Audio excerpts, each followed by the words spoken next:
मेरे प्यारे देशवासियों, मैं आप सभी को स्वतंत्रता दिवस की हार्दिक शुभकामनाएं देती हूँ। सभी देशवासी 78वें स्वतंत्रता दिवस का उत्सव मनाने की तैयारी कर रहे हैं। ये देखकर मुझे बहुत खुशी हो रही है। स्वाधीनता दिवस के अवसर पर लहराते हुए तिरंगे को देखना, चाहे वो लाल किले पर हो, राज्यों की राजधानियों में हो या हमारे आसपास हो, हमारे हृदय को उत्साह से भर देता है। ये उत्सव 140 करोड़ से अधिक देशवासियों के साथ अपने इस महान देश का हिस्सा होने की हमारी खुशी को अभिव्यक्त करता है। जिस तरह हम अपने परिवार के साथ विभिन्न त्योहार मनाते हैं, उसी तरह हम अपने स्वतंत्रता दिवस और गणतंत्र दिवस को भी अपने उस परिवार के साथ मनाते हैं जिसके सदस्य हमारे सभी देशवासी हैं। 15 अगस्त के दिन देश विदेश में सभी भारतीय ध्वजारोहण समारोह में भाग लेते हैं, देशभक्ति के गीत गाते हैं और मिठाइयाँ बांटते हैं। बच्चे सांस्कृतिक कार्यक्रम में भाग लेते हैं। जब हम बच्चों को अपने महान राष्ट्र तथा भारतीय होने के गौरव के बारे में बातें करते हुए सुनते हैं, तो उनके उद्गारों में हमें महान स्वतंत्रता सेनानियों की भावनाओं की प्रतिध्वनि सुनाई देती है। हमें ये अनुभव होता है कि हम उस परंपरा का हिस्सा है जो स्वाधीनता सेनानियों के सपनों और उन भावी पीढ़ियों की आकांक्षाओं को एक कड़ी में पिरोते हैं, जो आने वाले वर्षों में हमारे राष्ट्र को अपना संपूर्ण गौरव पुनः प्राप्त करते हुए देखेंगे। इतिहास की इस श्रृंखला की एक कड़ी होने का बोध हमारे अंदर विनम्रता का संचार करता है। ये बोध हमें उन दिनों की याद दिलाता है जब हमारा देश विदेशी शासन के अधीन था। राष्ट्रभक्ति और वीरता से ओतप्रोत देश प्रेमियों ने अनेक जोखिम उठाए और सर्वोच्च बलिदान दिए। हम उनकी पावन स्मृति को नमन करते हैं। उनके अथक प्रयासों के बल पर भारत की आत्मा सदियों की नींद से जाग उठी। अंतर्धारा के रूप में सदैव विद्यमान रही हमारी विभिन्न परंपराओं और मूल्यों को पीढ़ी दर पीढ़ी हमारे महान स्वाधीनता सेनानियों ने नई अभिव्यक्ति प्रदान की। मार्गदर्शक नक्षत्र की तरह राष्ट्रपिता महात्मा गांधी ने स्वाधीनता संग्राम की विभिन्न परंपराओं और उनकी विविध अभिव्यक्तियों को एकजुट किया। साथ ही सरदार पटेल, नेताजी सुभाष चंद्र बोस और बाबा साहेब आम्बेडकर तथा भगत सिंह और चंद्रशेखर आजाद जैसे अनेक महान जननायक भी सक्रिय थे। ये एक राष्ट्रव्यापी आंदोलन था जिसमें सभी समुदायों ने भाग लिया। आदिवासियों में तिलका मांझी, बिरसा मुंडा, लक्ष्मण नायक और फूलो जानो जैसे कई अन्य लोग थे जिनके बलिदान की अब सराहना हो रही है। हमने भगवान बिरसा मुंडा की जयंती को जनजातीय गौरव दिवस के रूप में मनाना शुरू किया है। अगले वर्ष उनकी 150वीं जयंती का उत्सव राष्ट्रीय पुनर्जागरण में उनके योगदान को और अधिक गहराई से सम्मान देने का अवसर होगा। मेरे प्यारे देशवासियों, आज 14 अगस्त को हमारे देश विभाजन विभीषिका स्मृति दिवस मना रहा है। ये विभाजन की भयावहता को याद करने का दिन है। जब हमारे महान राष्ट्रों का विभाजन हुआ तो लाखों लोगों को मजबूरन पलायन करना पड़ा। लाखों लोगों को अपनी जान गंवानी पड़ी। स्वतंत्रता दिवस मनाने से एक दिन पहले हम उस अभूतपूर्व मानवीय त्रासदी को याद करते हैं और उन परिवारों के साथ एकजुट होकर खड़े होते हैं जो छिन्न भिन्न कर दिए गए थे। हम अपने संविधान की 75वीं वर्षगांठ मना रहे हैं। हमारे नवस्वाधीन राष्ट्र की यात्रा में गंभीर बाधाएं आई है। न्याय, समानता, स्वतंत्रता और बंधुता के संवैधानिक आदर्शों पर दृढ़ रहते हुए हम इस अभियान के साथ आगे बढ़ रहे हैं कि भारत विश्व पटल पर अपना गौरवशाली स्थान पुनः प्राप्त करे। इस वर्ष हमारे देश में आम चुनाव हुए। कुल मतदाताओं की संख्या लगभग 97 करोड़ थी, जो एक ऐतिहासिक कीर्तिमान है। मानव समुदाय इतिहास की सबसे बड़ी चुनाव प्रक्रिया का साक्षी बने। इस तरह के विशाल आयोजन के सुचारू और त्रुटि रहित संचालन के लिए भारत का निर्वाचन आयोग बधाई के योग्य है।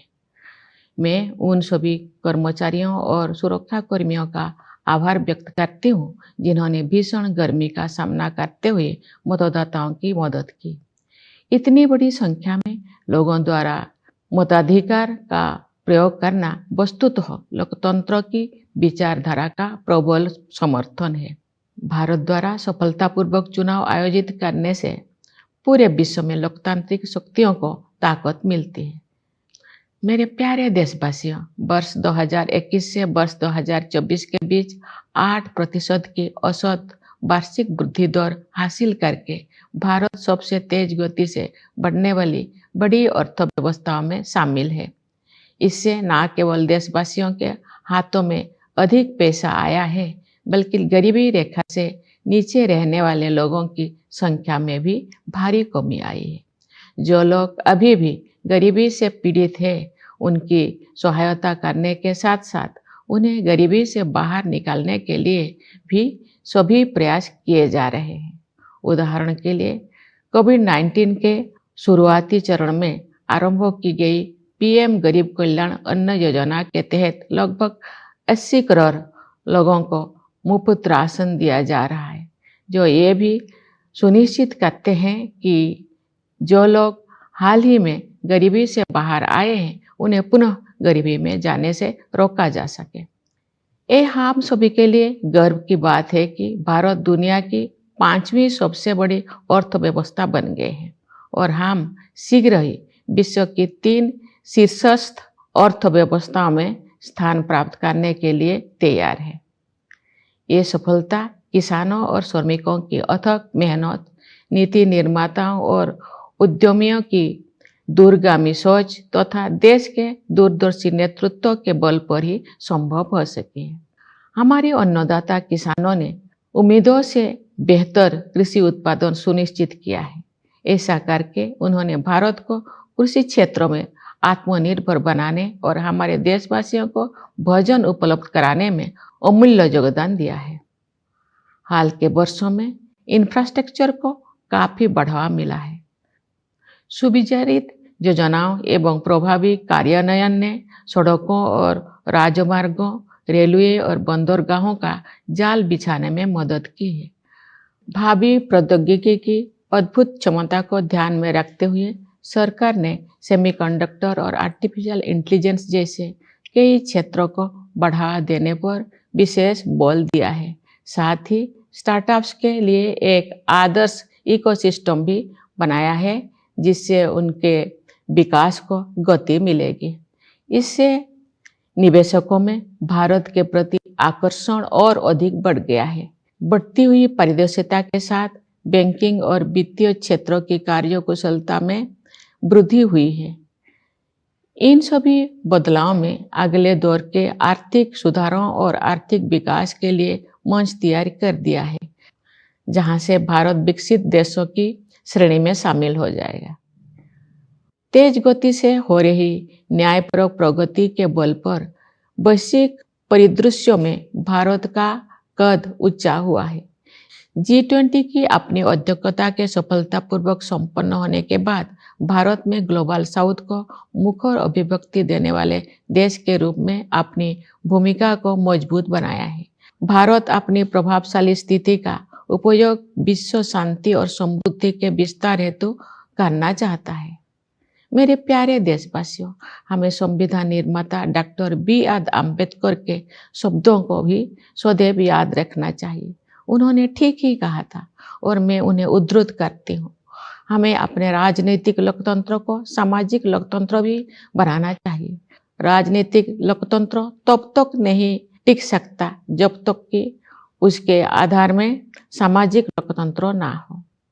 राजनीतिक लोकतंत्र की निरंतर प्रगति से सामाजिक लोकतंत्र को मजबूत करने की दिशा में की गई प्रगति की पुष्टि होती है। समावेशी भावना हमारे सामाजिक जीवन के हर पहलू में दिखाई देती है। अपनी विविधताओं और बहुलताओं के साथ हम एक राष्ट्र के रूप में एकजुट होकर एक साथ आगे बढ़ रहे हैं। समावेश के साधन के रूप में अफर्मेटिव एक्शन को मजबूत किया जाना चाहिए। मैं दृढ़ता के साथ ये मानती हूँ कि भारत जैसे विशाल देश में कथित सामाजिक स्तरों के आधार पर कलहों को बढ़ावा देने वाले प्रवृत्तियों को खारिज करना होगा। सामाजिक न्याय सरकार की सर्वोच्च प्राथमिकता है। सरकार ने अनुसूचित जातियों, अनुसूचित जनजातियों और समाज के अन्य हाशियों के वर्गों के कल्याण के लिए अनेक अभूतपूर्व कदम उठाए हैं। उदाहरण के लिए प्रधानमंत्री सामाजिक उत्थान एवं रोजगार आधारित जनकल्याण यानी पीएम सूरज का उद्देश्य हाशिए पर के लोगों को सीधे वित्तीय सहायता प्रदान करना है। प्रधानमंत्री जनजातीय आदिवासी न्याय महाअभियान यानी पीएम जनमन ने एक जन अभियान का रूप ले लिया है। इसके तहत विशेष रूप से कमजोर जनजातीय समूह यानी पीवीटीजी की सामाजिक आर्थिक स्थितियों में सुधार के लिए निर्णायक कदम उठाया जा रहा है। National action for mechanised sanitation ecosystem यानी नमस्ते योजना के तहत यही सुनिश्चित किया जाएगा कि किसी भी सफाई कर्मचारी को सीवर और सेप्टिक टैंक की सफाई के जख्म भरे काम को हाथों से नहीं करना पड़ेगा। न्याय शब्दों के सबसे व्यापक अर्थ में अनेक सामाजिक आयाम सम्मानित हैं। उनमें से 2 आयामों पर मैं विशेष रूप से जोर देना चाहूँगी। वे आयाम हैं स्त्री पुरुष के बीच न्यायपूर्ण समानता तथा क्लाइमेट जस्टिस। हमारे समाज में महिलाओं को केवल समानता का ही नहीं बल्कि समानता से भी ऊपर का दर्जा दिया जाता है। हालांकि उन्हें परंपरागत पूर्वाग्रह का कष्ट भी झेलना पड़ा है, लेकिन मुझे ये जानकर खुशी होती है कि सरकार ने महिला कल्याण और महिला सशक्तिकरण को समान महत्व दिया है। पिछले दशक में इस उद्देश्य के लिए बजट प्रावधान में 3 गुना से अधिक की वृद्धि हुई है। श्रमबल में उनकी भागीदारी बढ़ी है। इस संदर्भ में जन्म के समय बेटियों के अनुपात में हुई उल्लेखनीय सुधार को सबसे उत्साहजनक विकास कहा जा सकता है। महिलाओं को केंद्र में रखते हुए सरकार द्वारा अनेक विशेष योजनाएं भी लागू की गई है। नारी शक्ति बंधन अधिनियम का उद्देश्य महिलाओं का वास्तविक सशक्तिकरण सुनिश्चित करना है। जलवायु परिवर्तन एक यथार्थ का रूप ले चुका है। विकासशील देशों के लिए अपने आर्थिक प्रतिमानों को बदलना और भी अधिक चुनौतीपूर्ण है। फिर भी हमने उस दिशा में आशा से अधिक प्रगति की है। ग्लोबल वार्मिंग के सबसे गंभीर कुप्रभावों से पृथ्वी को बचाने के लिए मानव समुदाय द्वारा किए जा रहे संघर्षों में अग्रणी भूमिका निभाने पर भारत का गर्व है। मैं आप सभी से अनुरोध करती हूँ कि आप अपने जीवन शैली में छोटे छोटे किंतु प्रभावी बदलाव करें तथा जलवायु परिवर्तन की चुनौती का सामना करने में अपना महत्वपूर्ण योगदान दें। न्याय के संदर्भ में मैं ये भी उल्लेख करना चाहती हूँ कि इस वर्ष जुलाई में भारतीय न्याय संहिता को लागू करने में हमने औपनिवेशिक युग के एक और अवशेष को हटा दिया है। नई संहिता का उद्देश्य केवल दंड देने की बजाय अपराध पीड़ितों के लिए न्याय सुनिश्चित करना है। मैं इस बदलाव को स्वाधीनता सेनानियों के प्रति श्रद्धांजलि के रूप में देखती हूँ। मेरे प्यारे देशवासियों, आज के युवा हमारी स्वतंत्रता की शताब्दी तक के अमृतकाल को यानी आज से लगभग 1/4 सदी के कालखंड को स्वरूप प्रदान करेंगे। उनकी ऊर्जा और उत्साह के बल पर ही हमारा देश नई ऊंचाई तक पहुंचेगा। युवाओं के मनोमस्तिष्कों को विकसित करना तथा परंपरा एवं समकालीन ज्ञान के सर्वश्रेष्ठ आयामों को ग्रहण करने वाले नई मानसिकता का निर्माण करना हमारी प्राथमिकता है। इस संदर्भ में वर्ष 2020 से लागू की गई राष्ट्रीय शिक्षा नीति के परिणाम सामने आ रहे हैं। युवा प्रतिभा का समुचित उपयोग करने के लिए सरकार ने कौशल रोजगार तथा अन्य अवसरों को सुलभ बनाने के लिए पहल की है। रोजगार और कौशल के लिए प्रधानमंत्री की 5 योजनाओं के माध्यम से 5 वर्षों में 4 करोड़ 10 लाख युवाओं को लाभ मिलेगा। सरकार की एक नई पहल से 5 वर्षों में 1 करोड़ युवा अग्रणी कंपनियों में इंटर्नशिप करेंगे। ये सभी कदम विकसित भारत के निर्माण में आधारभूत योगदान देंगे। भारत में हम विज्ञान और प्रौद्योगिकी को ज्ञान की खोज के साथ साथ मानवीयता पूर्ण प्रगति के साधन के रूप में देखते हैं। उदाहरण के लिए डिजिटल एप्लीकेशन के क्षेत्र में हमारी उपलब्धियों का उपयोग अन्य देशों में टेम्पलेट के रूप में किया जा रहा है। हाल के वर्षों में भारत ने अंतरिक्ष अनुसंधान के क्षेत्र में अभूतपूर्व प्रगति की है। आप सभी के साथ में भी अगले साल होने वाले गगनयान मिशन के शुभारंभ की उत्सुकता से प्रतीक्षा कर रही हूँ। इस मिशन के तहत भारत के पहले मानव अंतरिक्ष यान में भारतीय अंतरिक्ष टीम को अंतरिक्ष में ले जाया जाएगा। खेल के जगत भी एक ऐसा क्षेत्र है जिसमें हमारे देश ने पिछले दशक में बहुत प्रगति की है। सरकार ने खेल के बुनियादी ढांचे के विकास को समुचित प्राथमिकता दी है और इसके परिणाम सामने आ रहे हैं। हाल ही में संपन्न पेरिस ओलंपिक खेलों में भारतीय दल ने अपना उत्कृष्ट प्रयास किया। मैं खिलाड़ियों की निष्ठा और परिश्रम की सराहना करती हूँ। उन्होंने युवाओं में प्रेरणा का संचार किया है। क्रिकेट में भारत ने T20 विश्व कप जीता, जिससे बड़ी संख्या में क्रिकेट प्रेमी आनंदित हुए। शतरंज में विलक्षण प्रतिभा वाले युवा खिलाड़ियों ने देश को गौरवान्वित किया है। इसे शतरंज में भारतीय युग का आरंभ माना जा रहा है। बैडमिंटन, टेनिस और अन्य खेलों में हमारे युवा खिलाड़ी विश्व मंच पर अपनी पहचान बना रहे हैं। उनकी उपलब्धियों ने अगले पीढ़ी को भी प्रेरित किया है। मेरे प्यारे देशवासियों, पूरा देश स्वतंत्रता दिवस मनाने के लिए तत्पर है।